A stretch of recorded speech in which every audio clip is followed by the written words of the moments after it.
Hello everyone, welcome to Judicial Service Exam Coaching. Ages grade 3 এছপাৰেণ্টৰ বাবে আমাৰ 18 অগষ্টৰ পৰা crash course এটা ষ্টাৰ্ট হ'বলৈ গৈ আছে। গতিকে যদি কোনোবা সেই ক্ৰেছ কোৰ্চটোত জইন কৰিম বুলি ভাবে তেতিয়াহ'লে আপোনালোকে মোক কল কৰিব। মাই কণ্টেক্ট নম্বৰ ইজ 8752912596 আৰু ইয়াত এজেছৰ এজেছ গ্ৰেড 3 এণ্টাৰ চিলেবাছটো কভাৰ কৰা হ'ব। ৰেগুলাৰ মক টেষ্টবোৰ কণ্ডাক্ট কৰা হয়। দেন ল পেপাৰ্ছবিলাকৰ ক্ষেত্ৰত মই কেনেকৈ পঢ়াওঁ, ধৰক এইটো কুৱেশ্যন বহুতে সোধে যে ক্ৰেছ কোৰ্চত কেনেকৈ পঢ়াব। চ' মই ফাউণ্ডেশ্যন কোৰ্চটোত ধৰক যেনেকৈ কনচেপ্টটো বুজাওঁ বহুত ডিটেইলছত, ক্ৰেছ কোৰ্চতো ঠিক একেধৰণে বুজাওঁ। গতিকে যিটো মই কনচেপ্ট আপোনালোকক বুজাওঁ সেইটো ফাউণ্ডেশ্যন কোৰ্চ আৰু ক্ৰেছ কোৰ্চৰ আমাৰ একে হয়। খালি ডিফাৰেঞ্চটো আমাৰ কি, ফাউণ্ডেশ্যন বেটচ যেতিয়া থাকে আমাৰ তাত প্ৰিলিমছ মেইনছ ভাইভা এই তিনিওটাৰে গাইডেন্স পাব, আপুনি নোটছ পাব, আনচাৰ ৰাইটিং একেটা পেজত গোটেইখিনি হৈ যায়।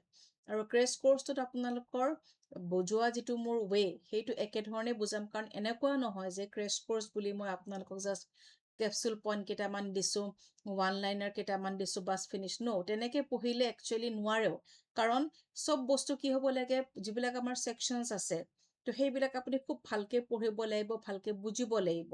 এনেকুৱাতো নহয় যে চবতে আপোনাক অকল ছেকশ্যনটো সুধিছে ডাইৰেক্ট কুৱেশ্যন সুধিব। আৰু এইবাৰটো মে বি অকণমান ডিফাৰেণ্টটো হ'ব পাৰে, কাৰণ এইবাৰ আপোনালোকৰ 3 years প্ৰেক্টিছ ৰুল আহিছে। গতিকে কনচেপ্ট ক্লিয়াৰ হোৱাটো বহুত বেছি ইম্পৰ্টেণ্ট। সেইকাৰণে ক্ৰেছ কোৰ্চ হ'লেও মোৰ যিটো বুজোৱাৰ ৱে সেইটো মোৰ ফাউণ্ডেশ্যন কোৰ্চৰ নিচিনাকৈ সদায় মই বুজাওঁ, আগতেও বুজাই আহিছোঁ আৰু তেনেকেই বুজাওঁ। কাৰণ মই এইটো কথা জানো যে তেনেকৈ যদি আমি অকল কেপচুল পইণ্টবিলাক চাই যাওঁ, ওৱান লাইনাৰকৈ চাই যাওঁ, ওৱান লাইনাৰকৈ পঢ়িব পিছত, কিন্তু প্ৰথমতে আপোনাৰ কনচেপ্টটো ক্লিয়াৰ হ'ব লাগিব। অ'কে, যেনেকৈ ধৰক কিছুমান আমাৰ ছেকশ্যনত আমাৰ ছাবছেকশ্যন ৱাইজ ইচ্ছা কৰিলে কুৱেশ্যন কিছুমান আপোনাৰ কাটিব পাৰে। অ'কে, জাষ্ট প্ৰত্যেকটো ছাবছেকশ্যনত এটা এটা কেতিয়াবা আমাৰ কুৱেশ্যন হয়। যদি এক্সামিনাৰে ভালকৈ ভাবে যে কুৱেশ্যন কাটো, প্ৰত্যেকটো ছাবছেকশ্যন কাটিব পাৰে। গতিকে আপুনি যেতিয়া সেই পাৰ্টিকুলাৰ ছেকশ্যনটো পঢ়িব, আপোনাৰ প্ৰত্যেকটো ছাবছেকশ্যন আমাক কি কৈছে, অ'কে, কিবা টাইমলাইন প্ৰভাইড কৰিছে নে যে য়েছ এইটো ছাবছেকশ্যনৰ পৰা এনেকৈ আহিব পাৰে কুৱেশ্যন, এইটো ছাবছেকশ্যনৰ পৰা এনেকৈ কুৱেশ্যন আহিব পাৰে, সেই গোটেইবিলাক বস্তু মই ডিছকাছ কৰি যাওঁ। ইভেন আপোনাৰ ক্ৰেছ কোৰ্চত কি হয়, মই যেতিয়া বুজাওঁ তেতিয়া মই কিছুমান বস্তু অলৰেডি কৈ যাওঁ, কনচেপ্টটোতো দিলোঁ, লগতে যে এটা পাৰ্টিকুলাৰ আপুনি কনচেপ্ট এটা যে এইটোত আপোনালোকৰ প্ৰিলিমছত এনেকুৱা কুৱেশ্যন আহিব পাৰে, মেইনছত আপোনাৰ এনেকুৱা কুৱেশ্যন আহিব পাৰে, মেইনছত এনেকুৱা ধৰণৰ কুৱেশ্যন আহিলে আপুনি কেনেকৈ লিখিব, সেইখিনি কথাও মই ক্লাছত সদায় কওঁৱেই। এনেকুৱা নহয় যে ক্ৰেছ কোৰ্চ কাৰণে নকওঁ, ক্ৰেছ কোৰ্চতো মই কওঁ, বা ইণ্টাৰভিউত এইটো ছ' ছেকশ্যনটোৰ পৰা এনেকৈ কুৱেশ্যন আহিব পাৰে। তো সেইখিনি গাইডেন্স, ইভেন আপুনি আনচাৰ ৰাইটিঙৰ গাইডেন্সটো আপুনি পাই যায়। খালি মই নোটছ প্ৰভাইড কৰা নহয় মোৰ ক্ৰেছ কোৰ্চত, আগতে কৰিছিলোঁ কিন্তু মই আজিকালি আৰু এতিয়া নকৰা হ'লোঁ। তো ক্ৰেছ কোৰ্চটো গতিকে যিখিনি বুজাম সেইখিনিৰ ওপৰত বেছ কৰি আপুনি ইভেন নোটো প্ৰিপেয়াৰ কৰিব পাৰে। বহুতে নোটছ লিখি মোক তেনেকৈ ক্ৰেছ কোৰ্চৰ ষ্টুডেণ্টে মোক দেখুৱাই, মই চেক কৰিও দিওঁ। তো আল্টিমেটলি আপোনাৰ আনচাৰ ৰাইটিংটো তাত হৈ যায়।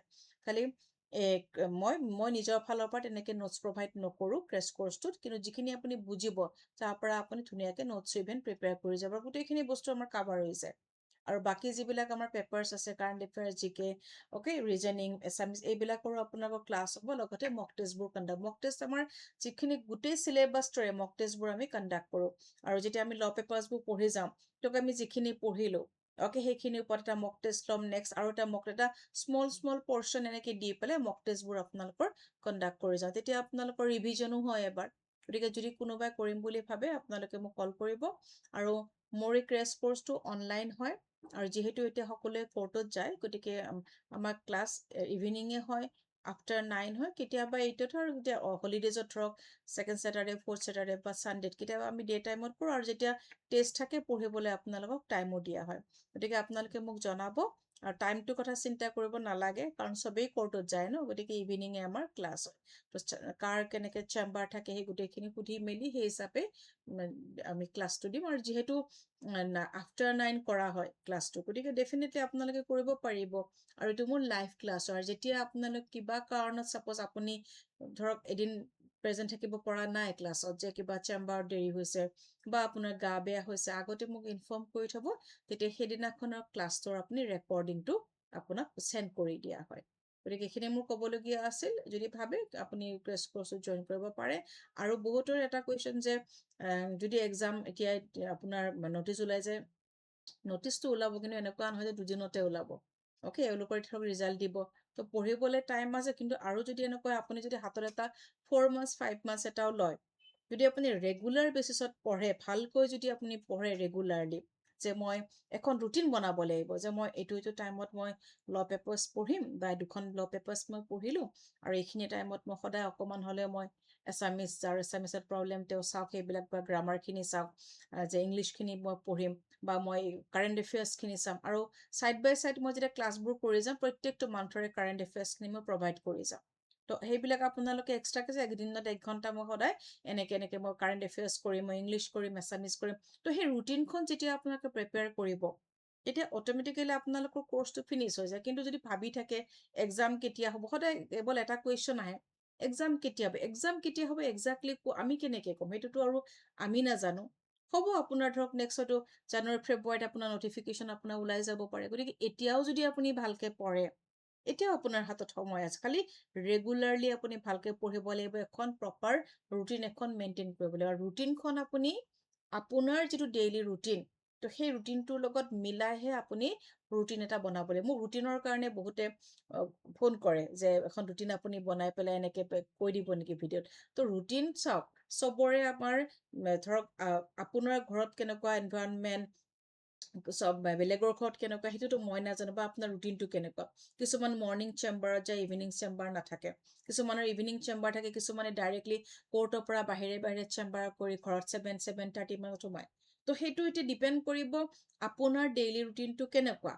তো আপুনি সেই ৰুটিনখন সেই হিচাপতহে আপুনি ৰেডি কৰিব লাগিব। যদি আপোনাৰ মৰ্ণিং চেম্বাৰ নাথাকে, ইভিনিং চেম্বাৰ থাকে, যে কোৰ্টৰ পৰা বাহিৰে আপুনি চেম্বাৰ কৰি ঘৰত 7:30 8 মানত পায়, যেতিয়া ৰাতিপুৱাও আপুনি অকণমান পঢ়িব পাৰে, ইভেন কোৰ্টৰ পৰা অহাৰ পিছত ৰেষ্ট লৈ তেতিয়াও আপুনি অকণমান পঢ়িব পাৰে।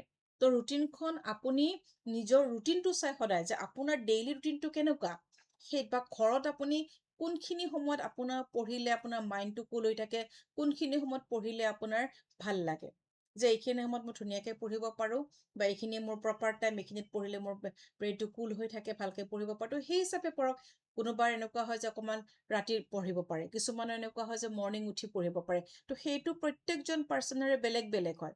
তো সেই হিচাপে নিজৰ ৰুটিনখনৰ লগত আপুনি কনচিষ্টেঞ্চি ৰাখি পেলাই আপোনাৰ এই পঢ়াৰ ৰুটিনখন আপুনি প্ৰিপেয়াৰ কৰিব লাগিব। আৰু যদি এনেকৈ ৰেগুলাৰ বেচিছত পঢ়ে, এটা চিষ্টেমেটিক ৱেত আপুনি যায়, ডেফিনেটলি তেতিয়া আপুনি ক্ৰেক কৰিব পাৰিব। আৰু প্ৰিলিমছৰ কাৰণে MCQs ন ডাউট আপুনি চল্ভ কৰিবই লাগিব, খুব ইম্পৰ্টেণ্ট। কিছুমানে কি কৰে, অনলি MCQs চল্ভ কৰে, কিন্তু মেইন কনচেপ্টখিনি নপঢ়ে। ধুনীয়াকৈ আপুনি প্ৰথমতে পঢ়ক, তাৰপিছত যিমান পাৰে আপুনি MCQsবোৰ আপুনি চল্ভ কৰিবলৈ ট্ৰাই কৰক। গাইড বুকবিলাক আছে, বিভিন্ন আজিকালি আপোনাৰ টেষ্ট চিৰিজবিলাক পায়, সেইবিলাক লৈ। মইতো মোৰ ষ্টুডেণ্টক ধৰক মই পৰ্চন ৱাইজ সদায় মক টেষ্টবোৰ কণ্ডাক্ট কৰোঁৱেই। গতিকে ইভেন যেতিয়া আমাৰ সময় থাকে ক্ৰেছ কৰ্চতো, ফাউণ্ডেশ্যন কৰ্চতো ৰিভিজন কৰোঁ। মোৰ অলৰেডি আনচাৰ ৰাইটিঙো মোৰ ষ্টুডেণ্টৰ ষ্টাৰ্ট হৈ গৈছে, তো সেই ৰিভিজনো ইভেন মই কৰাই দিওঁ, কেতিয়াবা হোমৱৰ্কো দিওঁ। গতিকে গোটেইখিনি পঢ়া আপোনালোকৰ হৈ যায়। গতিকে আপোনালোকৰ নিজৰ কথা, যদি কোনোবা ভাবে আপোনালোকে মোক কল কৰিব, যিখিনি আৰু বাকী ডিটেইলছ আপোনাৰ জানিবলগীয়া থাকে। Thank U.